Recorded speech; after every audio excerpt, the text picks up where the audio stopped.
कांग्रेस मतलब करप्शन। अब जहाँ कांग्रेस होगी वहाँ करप्शन तो होना तय है, तभी तो आईएनसी का मतलब ही है Indian national corrupt party. Congress राज में लूट की छूट तो मानो 12 महीने लगी रहती थी। हर कोई भ्रष्टाचार के सागर में गोते खाने को लालायित रहता था। फिर वो मंत्री हो या संतरी, सभी भ्रष्टाचार के नित नए रिकॉर्ड कायम करने में लगे रहते थे। ये तो सब जानते ही हैं कि नेहरू गांधी परिवार में पैदा होने या इसके करीबी होने पर भ्रष्टाचार करने का लाइसेंस आसानी से मिल जाता है। वर्तमान में भ्रष्ट कांग्रेस पार्टी की ड्राइविंग सीट पर भले ही राहुल गांधी बैठे हों, लेकिन एक समय था जब भ्रष्टाचार की लाइसेंसधारी सोनिया गांधी की सरपरस्ती में उनके दामाद प्रियंका गांधी के पति और राहुल बाबा के जीजा जी रॉबर्ट वाड्रा ने एक के बाद एक जमीन घोटाले किए, मनी लॉन्ड्रिंग की, और देखते ही देखते रॉबर्ट वाड्रा एक आभूषण व्यापारी से गांधी कनेक्शन के चलते अरबपति बन बैठा।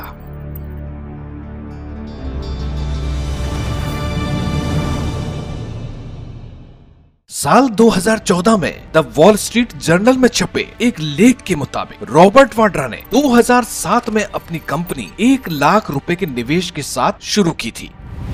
कंपनी के जरिए 2012 में वाड्रा ने $12 मिलियन यानी तब के हिसाब से 72 करोड़ रुपए से ज्यादा की प्रॉपर्टी बेची। उस समय तक वाड्रा के पास $42 मिलियन यानी 250 करोड़ रुपए की रियल एस्टेट प्रॉपर्टी थी। यानी 2007 से 2012 के बीच वाड्रा की संपत्ति 1 लाख रुपए से बढ़कर 322 करोड़ रुपए पहुंच गई थी। द वॉल स्ट्रीट जर्नल के मुताबिक वाड्रा और गांधी परिवार के लिए महेश नागर नाम का नेता जमीनों का सौदा करता था। तो ये है जो जमीन उन्होंने खरीदी थी उस जमीन के बारे में, क्योंकि सबसे पहले गलती तो मेरी है कि मैंने जमीन दिलाई। इसी साल 12 फरवरी को राजस्थान के ईडी दफ्तर में रॉबर्ट वाड्रा और उनकी मां मॉरीन वाड्रा से पूछताछ हुई। वाड्रा के राजदार की माने तो उन्होंने जमीन की खरीदी और बिक्री की हेराफेरी के लिए किस तरह से अलग अलग नाम का इस्तेमाल किया। रॉबर्ट वाड्रा को मनमानी करने की छूट तो 2005 में ही मिल गई थी, जब यूपीए सरकार ने एयरपोर्ट पर सुरक्षा जांच से मुक्त रहने वाले वीआईपी लोगों की सूची में वाड्रा का नाम डाल दिया था।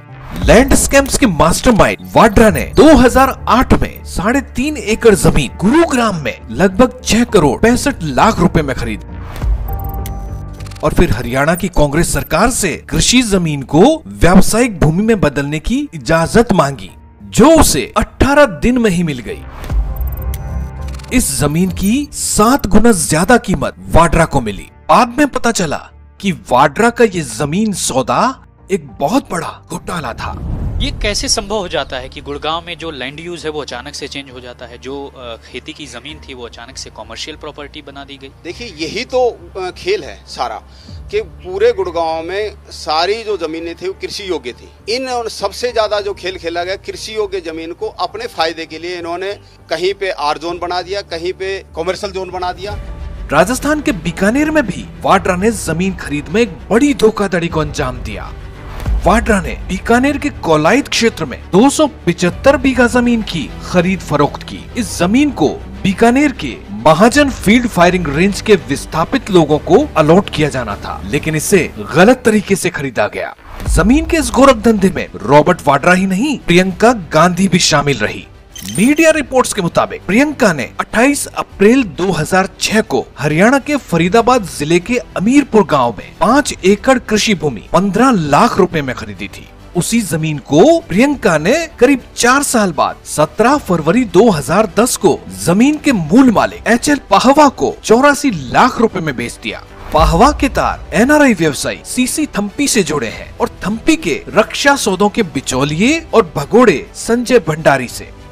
सीसी थम्पी पर विदेशी मुद्रा प्रबंधन अधिनियम के उल्लंघन का मामला चल रहा है। यह मामला सैकड़ों करोड़ रुपयों की हेराफेरी से जुड़ा है। सीसी थम्पी, रॉबर्ट वाड्रा और संजय भंडारी करीबी दोस्त है। ये तो थी बहना और जीजा की कहानी। इस कहानी में सस्पेंस थ्रिलर की तरह एंट्री होती है राहुल गांधी की, और इन सब कड़ियों को एक सूत्र में पिरोने वाला और कोई नहीं, HL पाहवा ही है।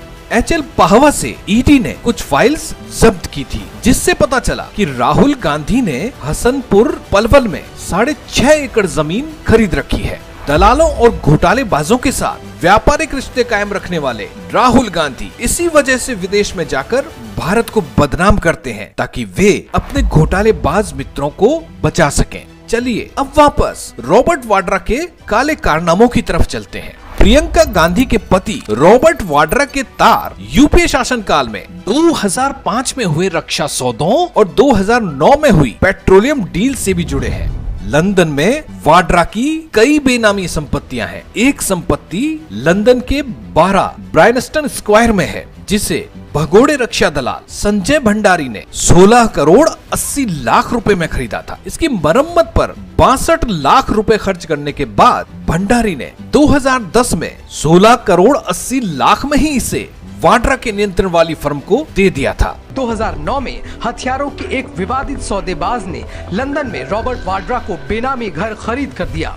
इस घर का पता बताया गया है 12 एलर्टन हाउस, ब्रायनस्टन स्क्वायर, लंदन। इस घर को 19 लाख पाउंड यानी करीब 19 करोड़ रुपए में खरीदा गया। ऐसा आरोप है कि यह सौदा अक्टूबर 2009 में हुआ और जून 2010 में इसे बेच दिया गया। सोचिए, एक छोटा सा कारोबारी रॉबर्ट वाड्रा गांधी परिवार का हिस्सा बनते ही अरबपति कैसे बन गया? आखिर किसने रॉबर्ट वाड्रा को जमीन बेचने के साथ ही देश बेचने का भी लाइसेंस दे दिया? सोचिए, अगर कांग्रेस ही सत्ता में रहती तो देश को कितना नुकसान होता। इस देश के युवाओं को इस बात को समझना होगा कि कैसे साल 2014 के बाद से काले धन को लेकर, बेनामी संपत्ति को लेकर मोदी सरकार ने मिशन मोड पर एक्शन शुरू किया। तब जाकर इन जैसे भ्रष्टाचारियों पर लगाम लग पाई। इस देश के हर नागरिक को यह समझना होगा कि जहां भ्रष्टाचार होता है वहां युवाओं को उचित अवसर नहीं मिलते, क्योंकि भ्रष्टाचार प्रतिभा का सबसे बड़ा दुश्मन होता है और यहीं से भाई भतीजावाद, परिवारवाद को बल मिलता है। जब भाई भतीजावाद और परिवारवाद बढ़ता है तो समाज का, राष्ट्र का सामर्थ्य कम होता है, और जब राष्ट्र का सामर्थ्य कम होता है तो विकास प्रभावित होता है। अब ये देशवासियों को तय करना है कि उन्हें भ्रष्टाचार में पनपे परिवारवादी चाहिए या विकासवादी राष्ट्रभक्त। कांग्रेस मतलब करप्शन के अगले एपिसोड में देखिए। नेशनल हेराल्ड केस में राहुल गांधी और सोनिया गांधी के लिए आज की रात कयामत की रात से कम नहीं है। नेशनल हेराल्ड केस में राहुल गांधी को 19 दिसंबर यानी शनिवार को पटियाला कोर्ट में पेश होना है।